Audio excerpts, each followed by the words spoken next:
We are joined here by Randy Rogan from the Minuteman Disaster Response Organization here, who is on the ground in Amory, Mississippi after a devastating tornado made its mark across multiple areas in Mississippi. Randy, how are some of the cleanup efforts going out there?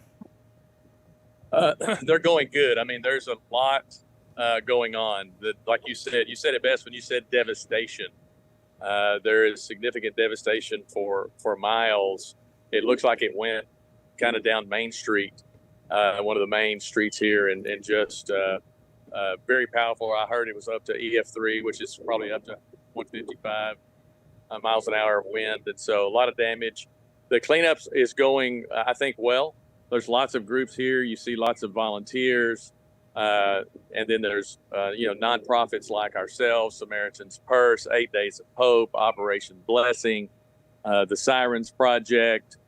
You can go on and on, along with great work by the mayor here, along with the director for emergency operations. She's doing a fantastic job. It's just a massive effort, but it seems to be going very well.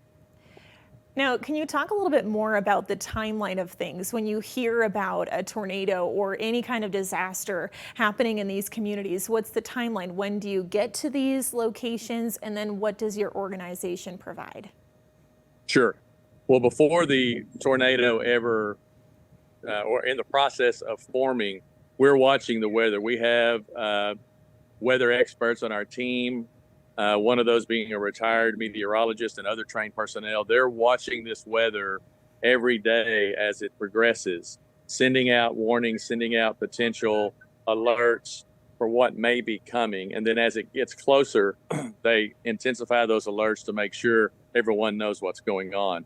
When we see that it's predicted to be at a certain threat level, we activate our teams and have them on standby to be ready to respond. And the first thing we do is, if an event actually happens, we send out our rapid response team, which goes on the ground. They're not storm chasers, but they go immediately following the storm to look at the damage and to understand the need so that we can respond appropriately. They report back.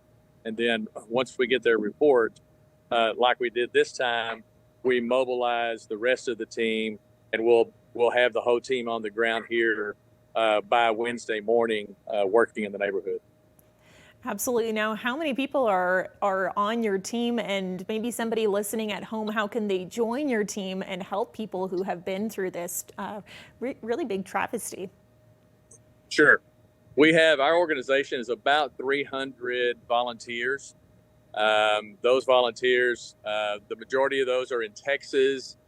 We're growing the organization in Birmingham, Alabama, since now the official worst weather in the country seems to have moved more east. I grew up in Tornado Alley in Dallas my whole life, so I'm moving to Birmingham to help grow the operation in Birmingham. So we have 300 volunteers, and we put out a text to those volunteers telling them what's going on, asking for them to respond and to join in the cleanup efforts. So we just did that yesterday. We're anticipating running teams of hopefully about 15 to 20 volunteers a day.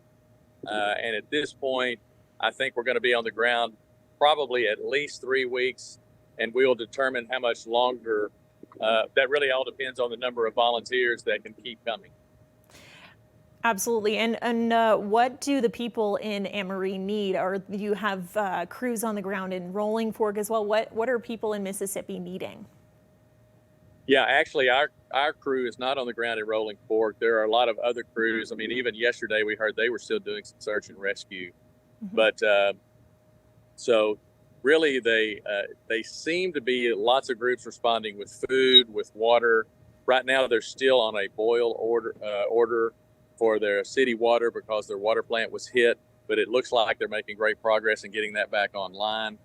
And so really it looks like overall, and about half the city is still without power, but the power companies in just the last 2 days have made amazing progress. So hopefully in a short term, power will be back on. So really, just the continued efforts of all the volunteers, thoughts, prayers, and just kind of a loving hand to these homeowners as they need it. Well, we thank you for your service out there and helping those that have been influenced by this devastation. Is there anything else that you want to add for the viewers at home who are listening into what has happened here?